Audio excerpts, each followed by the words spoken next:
है हड़प्पा सभ्यता, सिंधु घाटी सभ्यता का एक परिचय देख लेते हैं थोड़ा।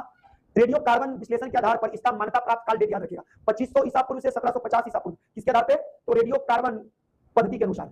यह कैसा था? तो नगर कृति था, नगर था और कास्युगीन सभ्यता था। पढ़ना तो हड़प्पा में बहुत बच्चों क्वेश्चन यहां से पूछेगा। हड़प्पा का कार्बन काल विधि से तो 2500 से 1750 ईसा पूर्व नगरीय सभ्यता था और काशी युग सभ्यता था। स्वतंत्रता प्राप्ति के पश्चात हड़प्पा सभ्यता सर्वप्रथम गुजरात में खोजा गया था।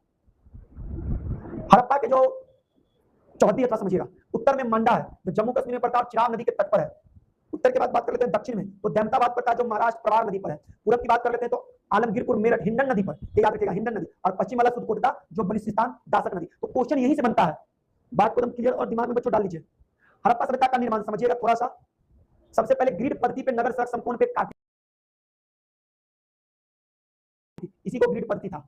नगर था संपूर्ण पे काटी थी। धौलावीरा एकमात्र नगर जो तीनों भागों में विभाजित था। ये नगर है, दुर्ग था, मध्यम था, नगर था और निचला हिस्सा था। कहां का? धौलावीरा का। बात कर लेते हैं कालीबंगन, काले रंग की चूड़िया एकमात्र जिसका निचला सर्व दीवार से गिरा हुआ था। कलिकृत ईंट तथा लकड़ी का नली के साक्ष्य मिले हैं। कहां से? तो धौलावीरा। एक नोट्स बहुत कुछ कर रहा है बच्चों, इस बात को ध्यान रखना। चौंद्रों से ईंट मिले थे परंतु किलेबंदी के साक्ष्य नहीं मिले थे। काली चूड़ियां कालीबंगन से मिले थे। ये देखिए यही विशाल स्नानागार है, मोहनजोदड़ो विशाल स्नानागार। धार्मिक स्थान हेतु इसका आयाम 11.88 मीटर लंबा से 7.01 मीटर चौड़ा और 2.43 गहरा था। सबसे बड़ा इमारत भी कहा जाता था किसको? अन्नागार को। अनाज जहां रखा था। सिंधु सभ्यता में नगरों में किसी मंदिर के अवशेष नहीं मिले हैं, मंदिर के कोई अवशेष वहां पे नहीं मिले थे। अब ये हड़प्पा सभ्यता का आर्थिक क्रियाकलाप कैसे होता था? कृषि होता था, जी हाँ बिल्कुल, एग्रीकल्चर होता था वहां पर। एग्रीकल्चर की बात कर लेते हैं तो अधिशेष गेहूं, जौ, कपास। सबसे पहले कपास पैदा करने का श्रेय जो है ना सिंधु लोगों को जाता है, श्रेय सिंधु को जाता है। तो कपास पैदा करने का श्रेय सबसे पहले सिंधु वासियों को जाता है। कालीबंधन से जुटे हुए खेत और हल की प्राकृतिक। डायरेक्ट क्वेश्चन पूछता है कि जुटे हुए खेत के साक्ष्य कहां से मिले थे? तो कालीबंधन से। धान की भूसी के साक्ष्य लोथल और रंगपुर से। पत्थर से बने औजार, उपकरण इत्यादि थी। कास्युगीन सभ्यता हड़प्पा सभ्यता का ही देन था।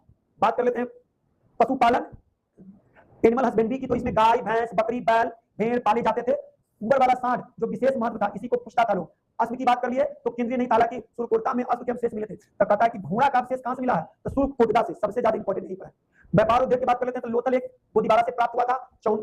ये व्यापार और उद्योग में है। चौंद्रो लोथल से मन के प्राप्त हुआ था और कारखाना भी मिला था। मन के मतलब कान, नाक के बाली, झुमका, पुतलाली, ये सब लेन देन के लिए वस्तु का प्रणाली था कि कोई चावल देगा तो कोई धान देगा। माप तौल में 16 का अनुपात चलता था, माप तौल का 16 का अनुपात चलता था। चलिए बच्चों, ये हम लोग का था थ्योरी जो समाप्त कर दिए हैं। अब बात कर लेते हैं एमसीक्यू का जो बहुत ही मजेदार होने वाला है। तो आप लोग कहीं नहीं जाइएगा, बस वीडियो में। और अभी तो रुको, क्लाइमैक्स अभी बाकी है।